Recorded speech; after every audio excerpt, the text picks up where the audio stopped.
কালকের বিয়ে, আজকের জন্মদিন, জোড়া শুভেচ্ছা আপনাকে। পরে লক্ষ্য কি?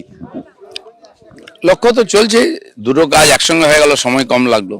আজ থেকে আবার পার্টির কার্যক্রমের মধ্যেই কর্মসূচির মধ্যেই যুক্ত হয়ে যাব। আজকে আমার কর্মক্ষেত্রে চলে যাব মেদিনীপুর খড়গপুর, তো সেই জন্য সকালবেলায় জন্মদিন হয়ে গেল, কাল রাত্রেবেলা বিয়ে হয়ে গেছে, এক বেলার মধ্যে সব মিটে গেল। আজকে দেখতে পাচ্ছি তো একেবারে সংবর্ধনা সকলে ভরিয়ে দিচ্ছে। এরা প্রত্যেকদিন এখানে মর্নিং ওয়াকে আসেন। আজকে আপনারা বলার পরে কেউ কেউ বিশেষ এসে গেছে ফুল টুল নিয়ে, নাহলে আমাদের রোজকার ব্যাপার এটা। তো স্বাভাবিক জন্মদিনে সবাই আনন্দে থাকে, সবাই শুভেচ্ছা আশীর্বাদ দিচ্ছেন। দেখতে পাচ্ছি বছর ঘুরলেই হচ্ছে নির্বাচন রয়েছে এবং তার মধ্যে কে রাজ্য সভাপতি হবে একটা দীর্ঘ টানাপোড়েন চলছে। এই অবস্থায় দিলীপ ঘোষ কি পার্টির যে কোনো দায়িত্ব নিতে একবারে প্রস্তুত? এতদিন তাই করে এসেছি, পার্টি যে দায়িত্ব দিয়েছে। রাজনীতি করা, নেতাগিরি করা আমার তো কোনোদিন ছিল না, জানতামও না, কিন্তু যখন সংঘ সিদ্ধান্ত নিয়েছে আমাকে রাজনীতিতে পাঠাবে, এসেছি, পার্টি যে দায়িত্ব সেটা পালন করেছি, এখন পর্যন্ত তাই করছে। আপনি দুবারের রাজ্য সভাপতি এবং সেক্ষেত্রে কি মনে করেন জয়টা কিভাবে আসবে? শুধু কি হিন্দু ভোট? দেখুন, পশ্চিমবাংলার লোক যখন পরিবর্তন মনে করবে না, তখন পরিবর্তন হয়ে যাবে, আর সেটা শুরু হয়ে গেছে। সিপিএম এত দুর্দণ্ড প্রতাপ পার্টি ছিল, পাড়ায় পাড়ায় তাদের লোক, গুন্ডা মস্তান সংগঠন বুথে বুথে ছিল, হাওয়াতে উড়ে গেল। তো শেষ কথা বলবে পাবলিক, আর পাবলিক বলতে আরম্ভ করেছে। আর একটা বিষয় জানতে চাইবো, সেটা হচ্ছে আপনাকে এতদিন দেখতাম একেবারে রাফ অ্যান্ড টাফ, দিলীপ ঘোষকে দেখতে পাওয়া যাচ্ছে লাঠি খেলতে দেখা যাচ্ছে, গদা নিয়ে ঘুরতে দেখা গেছিল।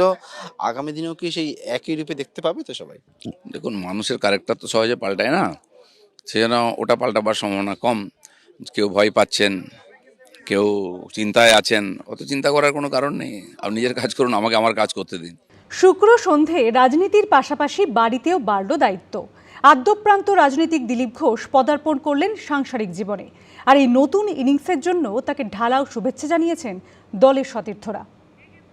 ওইকেও বলেছিলাম যে এই বয়সে কেউ বিয়ে করে না। আমি জানতাম যে মেবি আমার প্রপোজাল উনি অ্যাকসেপ্ট করবেন।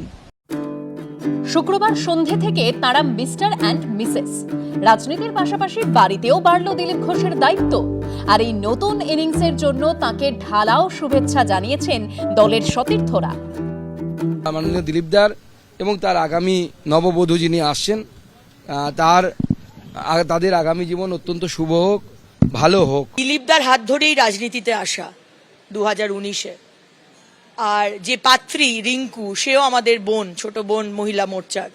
সুতরাং আমি তাদের আগামী বিবাহিত জীবন অত্যন্ত আনন্দের হোক, সুখের হোক, এবং আশা করব যে আগামী দিনে দিলীপদা একটা বড় আমাদের জন্য ভোজের আয়োজন করবেন। অনেকদিন বিয়ে বাড়ির ভোজ খাওয়া হয়নি। দিলীপ ঘোষ বিয়ে করলেন, আমি মন্তব্য করবো না, ব্যক্তিগত ব্যাপার ওনার।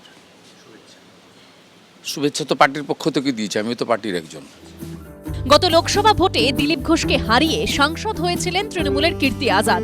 দিলীপ ঘোষের বিয়ে উপলক্ষে তিনিও লোকসভা কেন্দ্রে মিষ্টি বিলি করেন।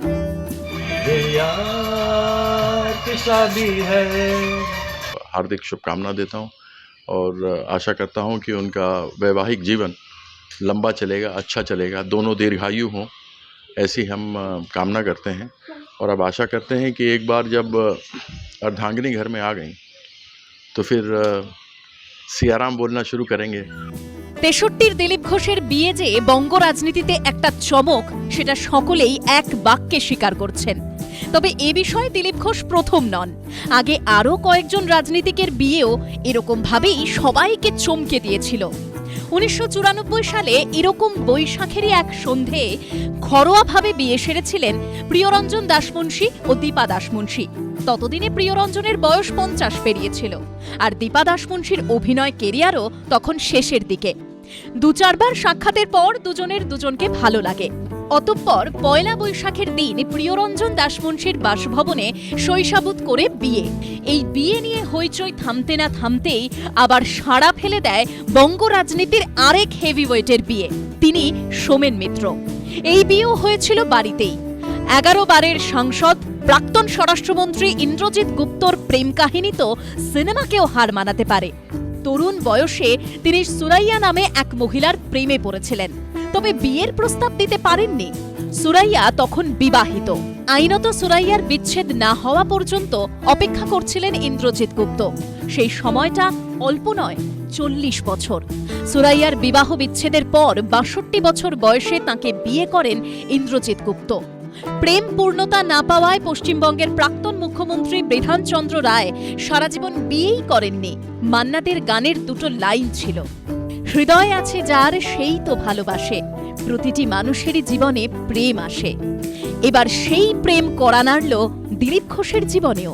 অনির্বাণ বিশ্বাস, সন্দীপ সরকার ও ঝিলম করঞ্জাইয়ের রিপোর্ট, এবিপি আনন্দ।